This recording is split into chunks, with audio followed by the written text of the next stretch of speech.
जम्मू कश्मीर को लेकर इस समय की बड़ी खबर जो है वो सामने आ रही है। यहां पर आपको बताते चले कि देश के गृह मंत्री अमित शाह जी ने जो है वो जम्मू कश्मीर को लेकर एक बड़ा ऐलान किया है। ये खबर आपके लिए बहुत ही अहम रहेगी। आपको बताते चले कि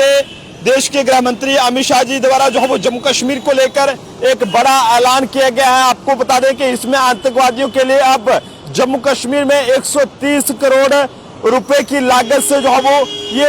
नई जेल जो है वो बनेगी। आपको बताते चले कि इसमें कई सारी बातें उन्होंने कही है, जिसमें सबसे पहले ये कही कि गृह मंत्री अमित शाह जी ने जो है वो ये कहा है कि पत्थरबाजी का इतिहास और आतंकवादियों से किसी भी तरह का कोई संबंध रखता है तो वो जो है अब खबरदार हो जाए, क्योंकि ऐसे लोगों को जम्मू कश्मीर में कोई भी किस तरह की सरकारी नौकरी जो है वो नहीं मिलेगी। और आपको बताते चले कि इतना ही नहीं, उन्होंने ये भी कहा कि पत्थरबाजी का इतिहास रखने वालों और आतंकवाद और आतंकों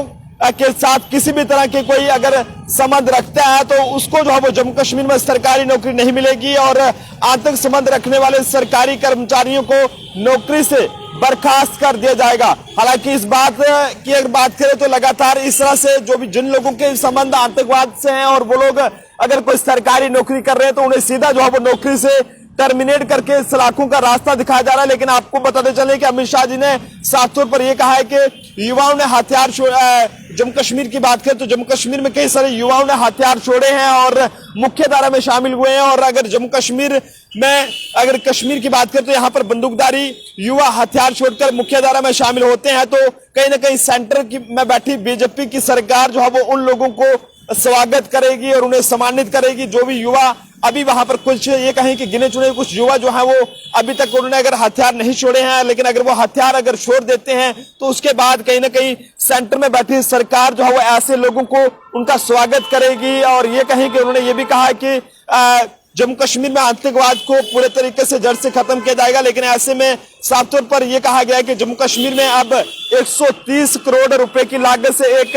आतंकवादियों के लिए जो है वो उनके लिए एक जेल बनाई जाएगी, जिसमें सिर्फ जो है वो आतंकवादियों का रखा जाएगा। उन्होंने ये भी कहा है कि जिन लोगों ने ये कहकर जम्मू कश्मीर के लोगों को बेवकूफ बनाया था कि दफा 370 जो है वो अस्थायी है, अब उन्हें जो है वो कहीं ना कहीं सुप्रीम कोर्ट के इस फैसले के बाद शर्म आनी चाहिए। लेकिन आप जनता भी अपने सुझाव इस पर जरूर दीजिएगा। जिस तरह से आप आतंकवादियों की अब जम्मू कश्मीर में खैर नहीं है और खासकर उन लोगों की जो कहीं ना कहीं सरकारी नौकरी करते हैं या फिर किसी आतंकवाद के साथ जो है वो कोई भी किस तरह का अगर उनका ताल्लुकात है तो उन्हें जो है वो सीधा नौकरी से टर्मिनेट करके सलाखों का रास्ता जो है वो दिखा दिया जाएगा। 130 करोड़ रुपए की लागत से जेल बनने का काम जो है वो जम्मू कश्मीर में यहाँ पर जो है वो शुरू कर दिया जाएगा और जिससे कहीं ना कहीं जो zero terror plan Jammu Kashmir सरकार का है कि जम्मू कश्मीर में आतंकवादियों का पूरे तरीके से जड़ से खात्मा किया जाए, उसे जो है वो कामयाब बनाया जाए। वहीं उन्होंने ये कहा है कि 30 साल के बाद कश्मीर में मुहर्रम जुलूस की अनुमति भी मिल रही है और ये कहीं कि जम्मू कश्मीर जो है अब तरक्की की राह पर चल रहा है और जम्मू कश्मीर काफी बदल चुका है। कई सारे युवाओं ने जो है वो हथियार छोड़े हैं, लेकिन कुछ जो अभी भी हथियार पकड़ बैठे हैं तो उन्हें भी ये कहा है कि अगर वो हथियार छोड़ देते हैं तो कहीं ना कहीं सेंटर में बैठी सरकार जो है वो ऐसे युवाओं को उन्हें स्वागत करेगी और उन्हें सम्मानित करेगी ताकि वो सही राह पर चल सके। तो आप जनता अपने सुझाव जरूर दीजिएगा कि लेकिन आपको बताते चलें कि अब आतंकवादियों के साथ रिलेशन रखे हैं किसी ने या फिर कोई भी किस तरह के संबंध है या फिर आतंकवाद को बढ़ावा देने में कोई काम कर रहा है या फिर आतंकवादियों की कोई मदद कर रहा है या फिर पथराव कोई करता है तो उसे जो है वो सरकारी नौकरी बिल्कुल भी नहीं मिलेगी। उसके लिए जगह जो है वो सिर्फ सलाखों में होगी। आप जनता अपने सुझाव जरूर दीजिएगा कि इस अमित शाह जी के ऐलान को लेकर आपका क्या कुछ कहना है। कैमरा पर्सन अभिषेक के साथ नरेंद्र सिंह ठाकुर।